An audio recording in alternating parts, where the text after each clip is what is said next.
izany zany a ny laharam-pahamehana aloha anay a dia ny famolavolana ny PRD na ny plan régional de développement entina hitantanana ny faritra zany. Nandray ny asany amin'ny mahalehibe ny Faritra Analamanga mpisolo-toerana azy nanomboka androany Clémence Raharinirina. Totosandro amin'ny maraina tetsy Amboda ny fifamindram-pitantanana teo amin'ny gouvernorat mpisolo-toerana izay nisolo-tena ny gouvernoran'ny faritra teo aloha Era Somarimaka sy ny tenany.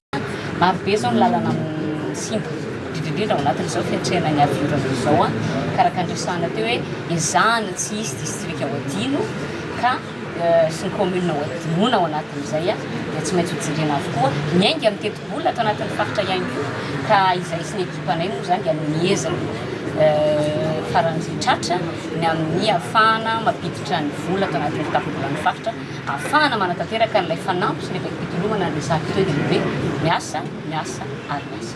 Mialohan'ny asa dia isy ny fitsirihana na audit ho atao hoy ramatoa Clémence Raharinirina. Madio izay niditreto ary adio izay voaketo izy. Resaka audit izahay satria angamba tsy mijanona tato anatin'ny rindrina efatra ny faritra ny hoe ny braon'ny faritra ny hoe PDB ny manahy hoe misy fitantanana tsy mandeha amin'olony tato anatin'ny Faritra Analamanga. Rehefa nijerenay ny antota taratasy fijerena tsy tena hoe mbola niditra lalina dia nahita tokoa izahay hoe misy zavatra somary manahirana.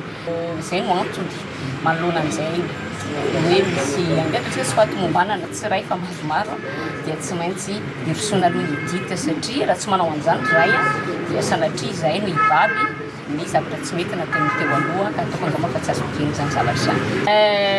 Misy ny ara-bola, ny ara-pitaovana aloha mbola bebe koa ny resaka mandeha indrindrindrindra ny fitaovana izay nampiasan'ny faritra hatramin'izay izay tokony ny raha antsika nahita angamba ny fampisehoana sy ny fireriana tamin'ny fananana izy ireny indrindretrarehetra ireny tsy maintsy fijerena avokoa ao anatin'izany fitsirena izay.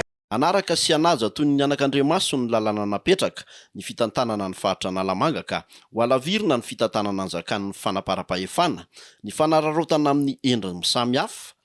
Fanavaozana no filamatra raha ny nambarany. Fanavaozana no filamatra ankehitriny.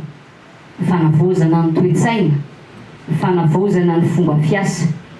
Izany no takiana aminay mba tena hatsapa fandrosoana ny vahoaka rehetra ato anatin'ny Faritra Analamanga.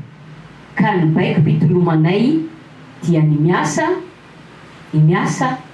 ary ny miasa.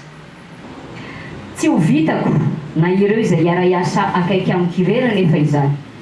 Fa ilana fiarahanientana sy fiaraha-misalà ka hiandrandranay fifanohanana amin'ny ministera maro sy ireo ratsa mangaika amin'ny fanjakana rehetra.